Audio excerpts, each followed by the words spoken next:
Hey, I'm Callie. Thanks so much for watching this video. The video that you're about to watch is based on the Bible, and we believe that it will be helpful to you as you seek answers to tough questions about Jesus and about religion. We'd love for you to text us if you need someone to talk to or if you want to have a deeper conversation about the questions that you're having. Again, thanks for watching. We're praying for you, and we hope that this video will be an encouragement to you on your spiritual journey. How do I respond to people who seem to be committed to the fact that they didn't do anything wrong? Or they don't want to take ownership of something that you know that they've done. They've offended you and you're to blame, not them. It's weighty, isn't it? We live in a world where we intuitively understand, whether it's on the forefront of our mind or tucked away deep down in the recesses of our heart, that everything is not as it should be. There's some brokenness. There's some ways that we engage and understand the world that this is not the way it's intended to be. Where does that come from? What do we do with it?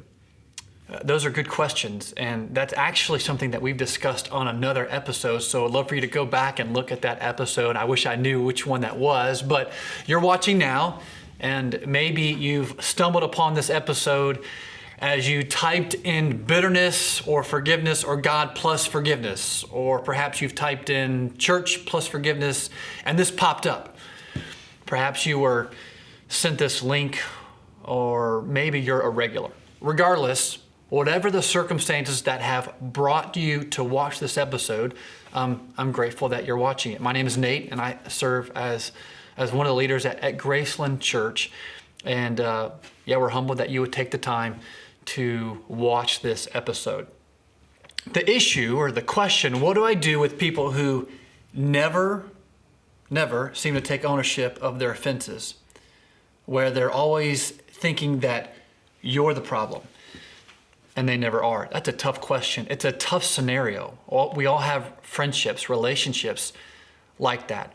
It's tough to be in a friendship and a relationship with a person who never wants to take ownership. It's not only difficult, it's exhausting to be close to someone who refuses to acknowledge they're never at fault. So, what do you do? What do I do?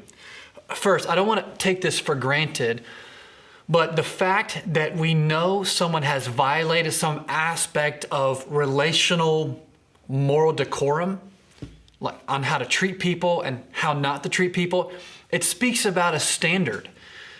The truth is, we know deep down in our hearts that there is a standard, and we're not the creators of that standard, but the ones that continually corrupt and rebel and violate the standard. And we at times arbitrarily adhere to that standard when it's most convenient. And we'll rationalize in other instances when we've not adhered to it.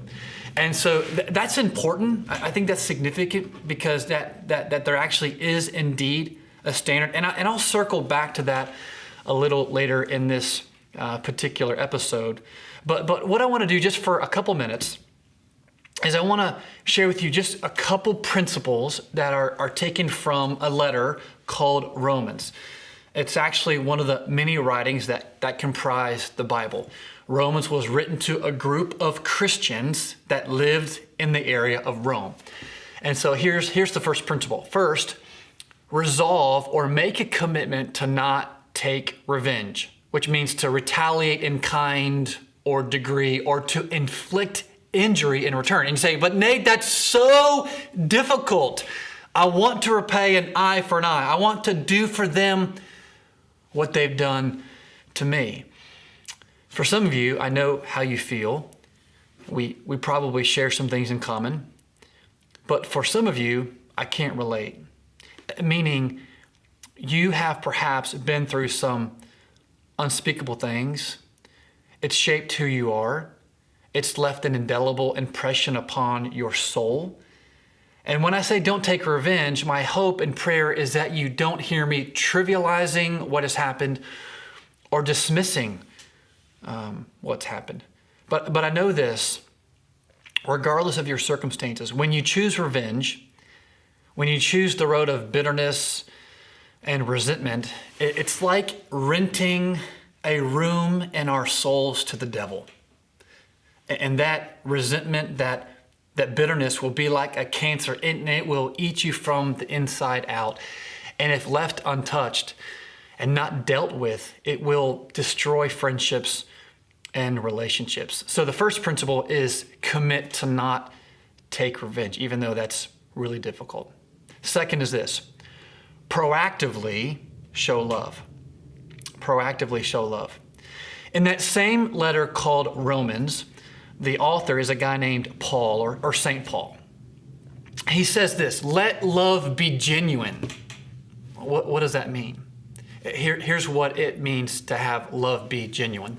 The love that St. Paul is talking about is a love that was seen and realized in the actual historical person of Jesus.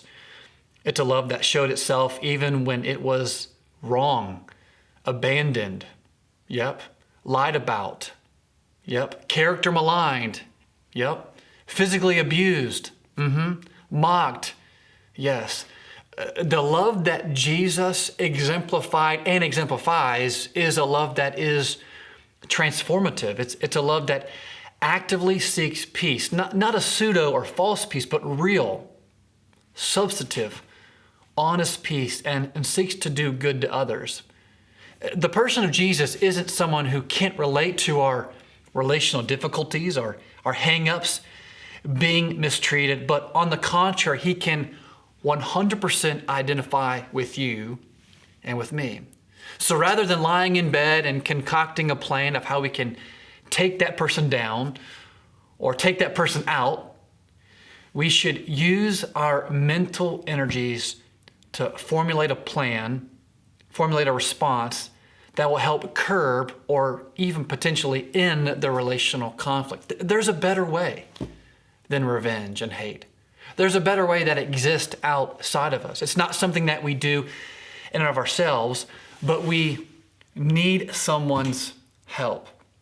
And as we've talked in other episodes here on Grace on Online, that help, that assistance, that intervention to help us not seek revenge and to proactively love does not come from within us, but comes from outside of us in the person and the work of Jesus, whose love and his friendship, his kingship, his work, his character, his mission, his life, his ministry, his ethic, his personhood, who he was, when you know that and you come to believe it and trust it and understand who Jesus is, you understand that everything that we went through, he went through, and even more, to a greater, more intensive degree, and yet he didn't seek revenge, but he proactively loved. I hope that encourages you. I hope that challenges you. If it did, we'd love for you to like this. We'd love for you to share it with a friend, a coworker, a neighbor, and perhaps even subscribe to this link. Thanks for joining us, and I hope that you were encouraged. Until next time, we'll see you then. Take care. Thanks again for watching this video. We hope that God spoke to you today and that this video helped answer any questions that you may have had. Again, feel free to text us if you would like to talk more about what you heard or if there's any way that we might be able to help you. And you can also find more videos and more resources at gracelandchurch.online. And if you feel that you've been blessed by these videos, please consider donating so that we can continue sharing more content to more people. Remember to give the video a thumbs up and subscribe to our channel for more answers to tough questions. Thanks so much for watching, and we hope that you'll join us again soon.